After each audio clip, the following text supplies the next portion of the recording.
Benvenuti alla quarta puntata di Notizie del Bello. Iniziamo subito con una storia di riscatto e di speranza, quella di Puteoli Sacra, il più grande progetto di valorizzazione e gestione dei beni culturali in Europa affidato a giovani ragazzi e ragazze ex detenuti. Grazie a questa meravigliosa iniziativa, la cattedrale, il museo e gli ipogei diocesani del Rione Terra di Pozzuoli lo scorso febbraio sono stati riaperti ai turisti. A parlarcene il project manager di Puteoli Sacra, Davide D'Enrico. Ciao Davide, innanzitutto ci racconti come è nato il progetto Puteoli Sacra? Puteoli Sacra è l'idea di un vescovo, che è il vescovo di Pozzuoli, che ha deciso di destinare i beni più preziosi che possiede la sua diocesi, la cattedrale di Pozzuoli, il museo diocesano, gli ipogei antichi, per un progetto di reinserimento sociale. Cioè è l'idea di un pastore che vuole, come dire, condividere i beni più preziosi che ha con gli ultimi e soprattutto con i ragazzi del suo territorio. Infatti, Puteoli Sacra è l'idea che nessuno debba sentirsi solo e che è sacra non solo, come dire, sono sacre non solo le chiese e i luoghi, ma sono sacre anche le vite delle persone e nessuno deve rimanere indietro. Per questo Puteoli Sacra è il più grande sito turistico in Europa ad essere destinato a ragazzi e a ragazze che attualmente sono in carcere. Questo progetto non è soltanto un grande esempio di cura per il nostro territorio, ma anche una grandissima opportunità per i ragazzi provenienti dall'area penale. In che modo stanno vivendo questa esperienza? Sì, ci sono ragazzi e ragazze che arrivano dai carceri di Nisida e di Pozzuoli che hanno una vera e propria opportunità di lavoro, di riscatto, di reinserimento. Sono ragazzi a cui, come dire, che si portano dietro un'etichetta, l'etichetta di quelli sbagliati, di quelli, come dire, che vengono rappresentati con il loro reato, con il loro sbaglio, a cui invece noi vogliamo dare una seconda opportunità, l'opportunità di realizzarsi. Questi ragazzi saranno protagonisti perché diventeranno guide turistiche e diventeranno proprio protagonisti di questo sito turistico. Fanno per esempio già da ora le pulizie della cattedrale, del museo, degli ipogei, si occupano della manutenzione. Quindi il nostro è un progetto che insieme a università, associazioni, realtà culturali vuole non solo riaprire un sito che è tra i più belli al mondo, ma vuole farlo creando solidarietà, bellezza, cultura, perché siamo convinti che quella sia la strada per rendere i nostri territori sempre più belli, sempre più vivibili e soprattutto sia, come dire, il grande deterrente contro la criminalità, contro il degrado, contro le camorre. Quali tesori custodisce il rione Terra di Pozzuoli? Ma ce ne stanno tantissime. Pensa che il Rione Terra di Pozzuoli è il quartiere più antico di Pozzuoli. È stato un antico porto romano e lì tu puoi fare un vero e proprio viaggio nel tempo perché parti da questo antico tempio che era il tempio di Augusto, che spiccava e che era visibile per le persone che arrivavano con le navi romane a Puteoli. Puoi trovare i reperti di una civiltà ancora risalente rispetto a quella romana che è quella greca. Poi puoi trovare le tracce di barocco che hanno contaminato Pozzuoli. Pensa che la cattedrale è stata costruita sul tempio, quindi c'era un antico tempio romano su cui poi è stata proprio costruita sopra, quindi è stato inglobato questo tempio, il tempio appunto barocco. E poi ancora di più puoi trovare la quadreria del Seicento con i dipinti preziosissimi di Artemisia Gentileschi. Artemisia è la prima donna ad aver dipinto per il pubblico. Pensa che all'epoca non esistevano artiste donne perché per accedere ad un'accademia dovevi per forza essere un uomo.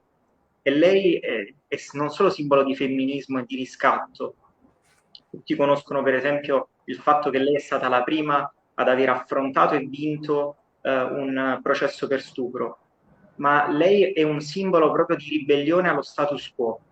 E a noi piace tantissimo questo perché chi viene a Pozzuoli, a Rione Terra, a scoprire la cattedrale, a scoprire il museo diocesano, gli ipogei, non fa solo un viaggio nel tempo, ma fa un vero e proprio viaggio nel riscatto.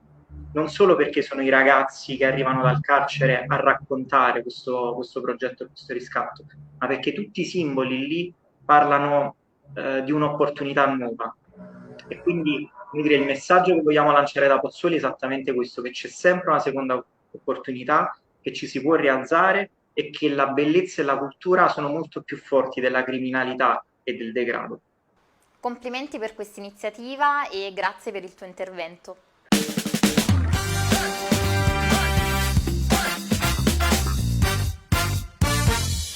Sulla scia della TAD, Tombola a distanza, nasce ora la RAD, Riffa a distanza, che si terrà a maggio sulla piattaforma Zoom e in streaming sulle pagine Facebook del Panaro Solidale e del Vico Pazzariello. La lotteria però è già attiva sul sito panarosolidale.it e per partecipare basterà collegarsi al sito e fare una donazione all'IBAN indicato.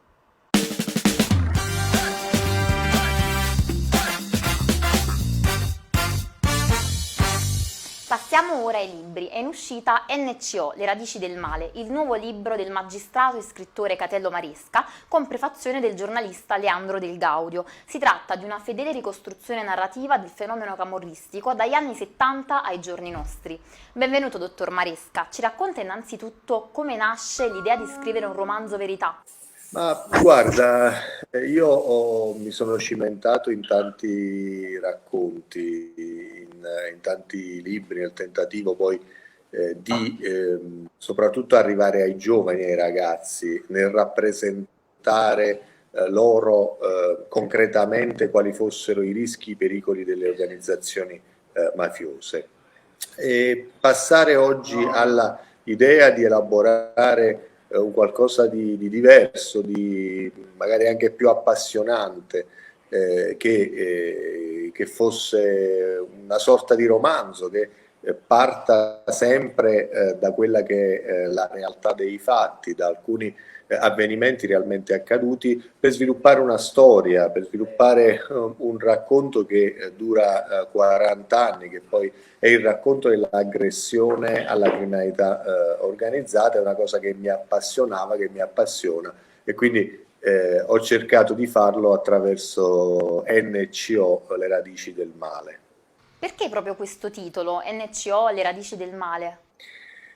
Perché io credo davvero che il fenomeno della criminalità organizzata in Campania sia nata, il fenomeno sia nato, la criminalità organizzata sia sviluppata nella forma poi imprenditoriale molto più pericolosa, aggressiva che conosciamo e che ai noi purtroppo abbiamo imparato a conoscere, e forse ci siamo anche rassegnati a sopportare proprio con la nuova camorra organizzata, con la struttura ideata da Raffaele Cutolo, di recente scomparso in carcere.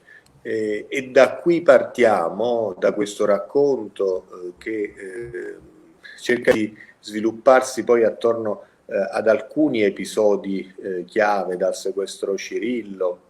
L'origine è proprio legata a questo fil rouge, a questa linea sottile che sembra accompagnare una serie di avvenimenti che vanno dal sequestro Cirillo alla Terra dei Fuochi, alla famigerata Terra dei Fuochi, alla supremazia della nuova famiglia sulla nuova camorra organizzata, e quindi l'inizio di questa nuova emergenza, che è stata l'emergenza rifiuti, dopo quella che era stata rappresentata dall'emergenza post terremoto dell'Irpinia. Una serie di episodi, l'omicidio di Don Peppino Diana, alcuni episodi personali, il racconto di almeno 2 generazioni di magistrati che negli anni 80 e negli anni 2000 si sono passati il testimone nel provare ad aggredire e ad eradicare definitivamente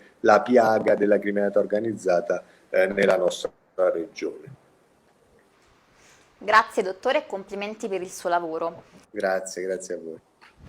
Come abbiamo detto, a curare la prefazione è stato il giornalista Leandro Del Gaudio, che abbiamo qui in collegamento. Benvenuto Leandro, lei che ha curato la prefazione ci può guidare attraverso le pagine di questo libro? Sì, il libro è un affresco degli ultimi 50 anni, possiamo dire così, 50 anni di storia napoletana, non solo meridionale, non solo nazionale, nella convinzione che quello che è accaduto in questa città, sia decisivo e dirimente per la storia del paese. Proviamo ad andare, con ordine. Noi partiamo, il testo parte dalla fine degli anni 60, 68-69, se non ricordo male, dal racconto fatto da Catello, racconta in effetti quel mondo che usciva, diciamo, dalla guerra fredda, ovviamente, quindi da quell'Europa disegnata a Yalta, che era attraversato da tanti fermenti. Da un lato una volontà progressista da parte di una borghesia cittadina, colta, raffinata, progressista, appunto, che cercava appunto di imporsi nelle accademie, nel mondo del lavoro, nel mondo delle professioni. Dall'altra parte c'erano invece situazioni di estremo degrado nella città che rappresentavano, nelle aree metropolitane soprattutto, che rappresentavano un importante territorio, diciamo, di proselitismo ideologico con le Brigate Rosse. In questo mondo insomma, nascono dei ragazzi che vivono una situazione di benessere rispetto al mondo precedente. Quindi chi è nato negli anni 70, per esempio, come il magistrato Catello Marisca, ha avuto la possibilità di andare a scuola, di studiare, ha avuto la possibilità di muoversi nelle macchine, non più nei mezzi pubblici, e poi di andare in villeggiatura, in vacanza, grazie ai sacrifici fatti nel mondo precedente. Questo mondo che è in crescita, che è il mondo progressista, viene turbato nel suo ordine prestabilito da una serie di fermenti. Ricordiamo la colonna napoletana delle Brigate Rosse, ricordiamo una storia appunto eversiva fatta dai movimenti di rivendicazione di base che culminano poi in una serie di episodi su cui si sofferma il libro, in particolare sul sequestro Cirillo, che è un attentato che culmina nella morte dell'autista e della guardia del corpo dell'ex assessore regionale Cirillo, ma dà inizio anche ad una trattativa, che è la trattativa Stato-Camorra Brigate Rosse per la restituzione dell'assessore. Su questo lavoro, su questa vicenda, c'è un'attenzione molto particolare da parte del giovanissimo Catello Marisca, perché all'epoca Marisca nell'81 aveva in effetti 11 anni, quindi è probabile che lui abbia ricordato in questo affresco, che è un affresco diciamo corale, collettivo, ma anche introspettivo, abbia ricordato la storia di quei ragazzini che si videro insomma attraversare dal sequestro Moro, il sequestro Cirillo, i morti di mafia, gli attentati delle Brigate Rosse, e quindi rimasero sconvolti in quell'ordine che la loro famiglia aveva costituito, sconvolti da questi episodi che ricominciavano a ribalzare dalle televisioni. Tutti ricordiamo il momento in cui, per esempio, Moro viene sequestrato e le madri, i genitori vanno a ritirare i figli a scuola perché si aveva letteralmente paura. Allora sono ricordi che non sfuggono a chi oggi fa il magistrato e guarda alle proprie spalle e ricorda appunto cosa è accaduto. Però questa volta lo sguardo non è soltanto introspettivo, ma è anche uno sguardo approfondito alla luce della conoscenza degli atti. Chiaramente noi parliamo di un magistrato che si è formato sulle carte giudiziarie, che conosce bene quel pezzo di storia cittadina che, ripetiamo, è anche una storia nazionale.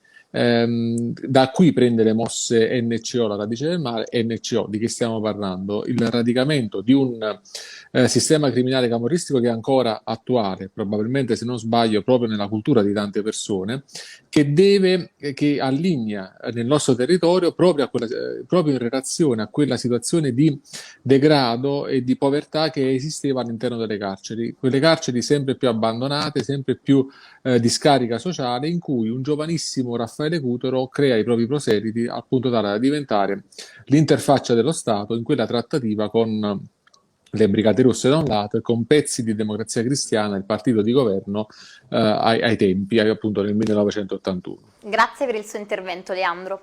Prego, buon lavoro a tutti.